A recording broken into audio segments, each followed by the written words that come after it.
सिक्किम में इन दिनों भारी बारिश और बाढ़ ने हाहाकार मचा रखा है।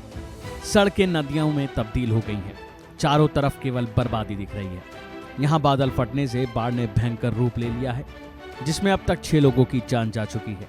1200 से ज्यादा घरेलू पर्यटक और 15 विदेशी नागरिक मंगन शहर में करीब 50 किलोमीटर दूरी पर स्थित लांचुक गांव में अभी भी फंसे हुए हैं। विदेशी नागरिकों में 10 बांग्लादेश से, 3 नेपाल से तो 2 थाईलैंड से हैं। सिक्किम के लाचुंग इलाके में भारी बारिश और भूस्खलन के चलते सड़कें जगह जगह से बह गई हैं। बताया जा रहा है कि सभी पर्यटक सुरक्षित तो हैं, लेकिन वो अपने गंतव्य की तरफ अभी बढ़ नहीं सकते। स्थानीय अधिकारियों ने अपनी जगह बने रहने और रिस्क लेने से बचने की अभी उन्हें एडवाइस दी है। जाहिर है कि कुदरत की ऐसी मार के आगे इंसान भी बेबस नजर आता है। वो सिवा अपने बचाव की ओर कर भी कह सकता है। सिक्किम में पिछले दिनों से जारी बारिश और भूस्खलन के कारण भारी नुकसान हुआ है।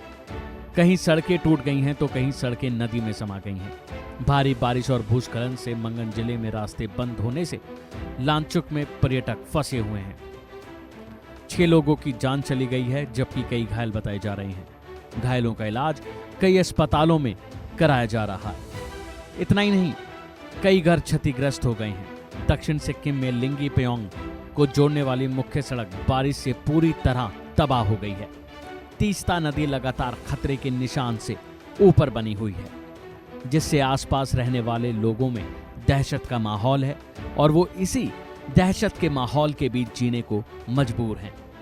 रिपोर्ट्स के मुताबिक जो लोग फंस गए हैं उन्हें खाने की कमी का फिलहाल कोई खतरा नहीं है, क्योंकि सभी को भोजन उपलब्ध कराने के लिए पर्याप्त राशन है। इसको लेकर सिक्किम के मुख्य सचिव के कार्यालय ने मौसम अनुकूल होने पर पर्यटकों की संभावित एयरलिफ्टिंग के लिए भारत सरकार के साथ चर्चा भी शुरू कर दी है। वैकल्पिक रूप से अगर जरूरी हुआ तो सड़क मार्ग से निकासी व्यवस्था की जाएगी। सिक्किम का पर्यटन और नागरिक उड्डयन विभाग पर्यटकों की सुरक्षा निकासी सुनिश्चित करने के लिए मंगन जिले में प्रशासन, पुलिस विभाग और स्थानीय पर्यटन हितधारकों के साथ मिलकर काम कर रहा है। अधिकारियों की ओर से संकट की घड़ी में सभी फंसे हुए पर्यटकों को मदद का भरोसा दिया गया है कि उन्हें जल्द ही निकाला जाएगा।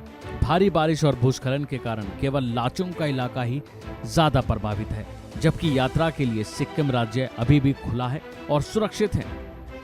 इसी के बीच पूर्वी सिक्किम के लोअर टिटैंक वार्ड में भूस्खलन से कई घर क्षतिग्रस्त हो गए हैं।